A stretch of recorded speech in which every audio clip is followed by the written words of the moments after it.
Presenting elevator game. इस कहानी की शुरुआत में हम एक लड़की को देखते हैं जो एलिवेटर के अंदर होती है। उसके हाथ में एक कागज है जिस कागज पर अलग अलग नंबर्स लिखे हैं। दरअसल ये अलग अलग फ्लोर्स के नंबर हैं। इंटरनेट पर एक गेम बहुत फेमस है जिसका नाम द एलिवेटर है और ये उसी गेम को खेलने के लिए यहाँ पर आई है। अब जिस तरह से कागज पर नंबर लिखे होते हैं उसी के हिसाब से ये एक एक करके अलग अलग फ्लोर्स पर जाती है और जब ये 5वें फ्लोर पर जाती है तो इसकी आंखें बंद होती है क्योंकि गेम के रूल के मुताबिक उसे इस फ्लोर पर अपनी आंखों को बंद रखना है।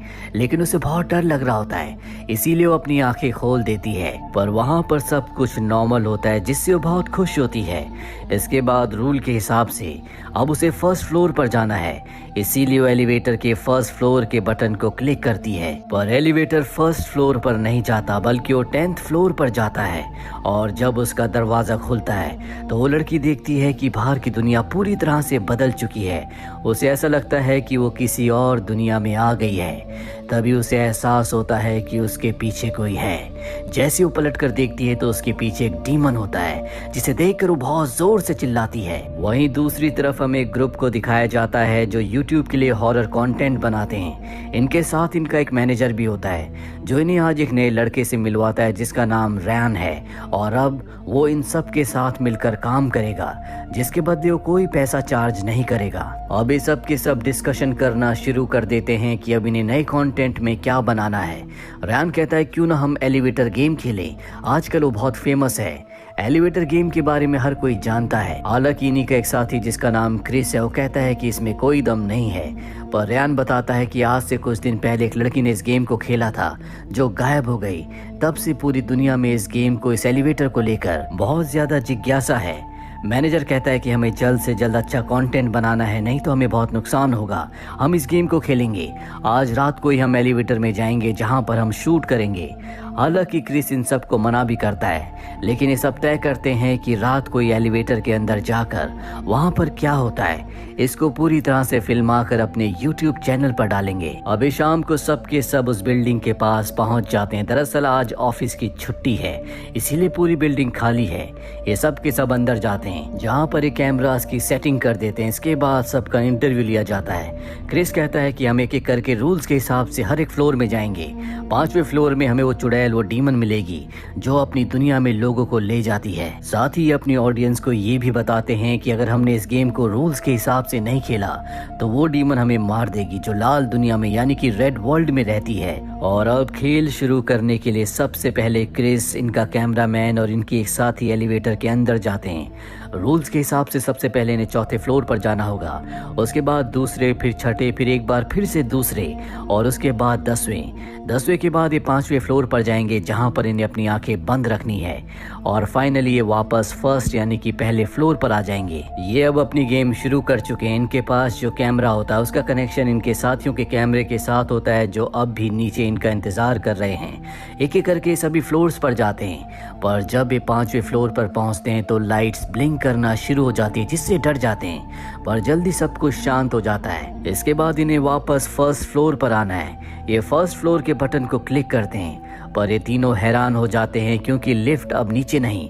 बल्कि ऊपर जा रही होती है, जिससे तीनों के तीनों डर जाते हैं। इनको लगता है कि अब इनकी जिंदगी का अंत आ चुका है। ऊपर के फ्लोर पर लिफ्ट रुकती है और जब उसका दरवाजा खुलता है तो अंदर एक बिजनेसमैन आता है। दरअसल उसी ने लिफ्ट को ऊपर बुलाया था।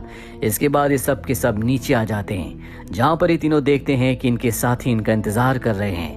इनके साथ कुछ भी नहीं हुआ। क्रिस कहता है कि अब हमें यहाँ से चलना चाहिए।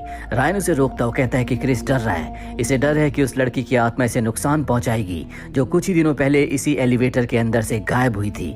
दरअसल वो मेरी बहन थी और मैंने उसके लैपटॉप में क्रिस के मैसेजेस देखे थे जिसने उससे वादा किया था कि अगर उसने एलिवेटर के अंदर जाकर अपने वीडियोस बनाए तो वो उसके वीडियो को अपने YouTube चैनल पर डालेगा। वो बताता है कि मेरी बहन तुम्हारे चैनल की, तुम सबकी बहुत बड़ी फैन थी। मैं तुम्हारे ऊपर इल्जाम नहीं लगा रहा, लेकिन मैं चाहता हूँ कि तुम मेरा साथ दो। क्रिस उस पर हंसने लगता और कहता है कि तुम्हें क्या लगता है कि तुम्हारी बहन उस चुड़ैल की लाल दुनिया में गायब हो गई है? ये आपस में बात कर ही रहे होते हैं कि तभी यहाँ पर गार्ड आ जाता है और इन सब को उस बिल्डिंग से बाहर निकाल देता है। दरअसल ये बिल्डिंग एक आम बिल्डिंग है, लेकिन इस बिल्डिंग में उस सीक्वेंस में लिफ्ट के बटन्स को क्लिक करने पर दूसरी दुनिया के दरवाजे खुल जाते हैं, जिसे चुड़ैल की लाल दुनिया कहा जाता है। और अब ये सब के सब अपने अपने रास्ते निकल जाते हैं। वो लड़की जो लिफ्ट के अंदर क्रिस के साथ गई थी, जिसका नाम क्लोई है, जब वो अपने घर में आती है तो उसे खास म्यूजिक सुनाई देता है। ये वही म्यूजिक होता है जो उसे एलिवेटर के अंदर भी सुनाई दिया था। पर इससे पहले कि वो कुछ समझ पाती, क्रिस का कॉल उसे आता है। नेटवर्क वीक होने की वजह से उसकी क्रिस से बात नहीं हो पाती। वहीं क्रिस को दिखाया जाता है जिसके आसपास लाल रोशनी फैल जाती है। तभी उसे एहसास होता है कि उसके पीछे कोई है। दरअसल ये लाल दुनिया वाली डीमन है जो एलिवेटर में रहती है। वो क्रिस को मारकर उसकी आत्मा को अपने साथ ले जाती है, क्योंकि क्रिस ने उसकी दुनिया का बार बार मजाक उड़ाया था। वही रायन को दिखाया जाता है जो अपनी बहन को बहुत मिस करता है। वो जानना चाहता है कि उसके साथ क्या हुआ, इसीलिए वो तय करता है कि वो अकेले ही एलिवेटर में जाएगा, क्योंकि उसे समझ में आ चुका है कि अब उसका कोई साथ नहीं देगा। वो एलिवेटर के अंदर जाता है और रूल्स के हिसाब से एक एक करके सभी फ्लोर्स में जाता है और फाइनली वो उस दुनिया में पहुंच जाता है जिसे लाल दुनिया कहा जाता है। हालांकि ये हमारी दुनिया की तरह है, लेकिन यहाँ पर सब कुछ लाल होता है। तभी रायन को एहसास होता है कि उसके आसपास कोई है। वो देखता है कि वो डीमन उसके पीछे है। वो उससे अपनी जान बचाकर उसकी दुनिया में छुप जाता है। दूसरी तरफ हमें मैनेजर को दिखाया जाता है जिसके साथ उसकी एम्प्लॉय भी होती है। वो मैनेजर को बताती है कि हम अपने कैमरे को उसी एलिवेटर के अंदर भूल गए हैं। ये दोनों के दोनों एलिवेटर में जाते हैं जहां पर इन्हें इनका कैमरा मिल जाता है। एम्प्लॉय लड़की मजाक ही मजाक में गेम खेलना शुरू कर देती है और जब ये आखिरी फ्लोर पर पहुंचते हैं तो लाल रोशनी चल जाती है, जिसके बाद वो डीमन आकर इन दोनों को मार देती है। ये पूरी की पूरी फुटेज कैमरे में रिकॉर्ड हो जाती है। वहीं दूसरी तरफ रायन को दिखाया जाता है जो उस लाल रंग की दुनिया में कैद होता है। दरअसल वो एलिवेटर का इंतजार कर रहा है।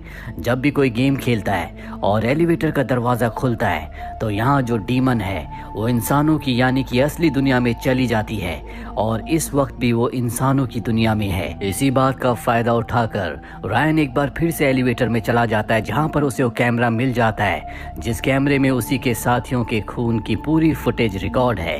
अब वो यहाँ से क्लोई को कॉल करता है और उसे बताता है कि हम सब की जान खतरे में है, तुम जल्दी से ऑफिस में आ जाओ। क्लोई और इनका एक और साथी रायन से मिलने के लिए ऑफिस में आ जाते हैं। इनका जो दूसरा साथी होता है उसके पास नमक भी होता है जिससे उसने एक सर्कल बनाया होता है, क्योंकि उसका मानना होता है कि नमक के दायरे के अंदर कभी भी कोई शैतानी शक्ति नहीं आती। वो इन दोनों को बताता है कि जब हमने उस गेम को खेला तो हमने लाल दुनिया के दरवाजे को खोल दिया और जब तक हम उस दरवाजे को बंद नहीं करेंगे तब तक वो लाल रंग की दुनिया की डीमन हमारा पीछा करती रहेगी। क्लोई बताती है कि मैंने एलिवेटर गेम के बारे में इंटरनेट में बहुत ज्यादा पढ़ा है। दरअसल आज से बहुत वक्त पहले 6 दोस्तों ने अपने एक दोस्त को एलिवेटर के नीचे वाले बेसमेंट में कैद कर दिया था। बाद में वो उसे वहीं पर भूल गए।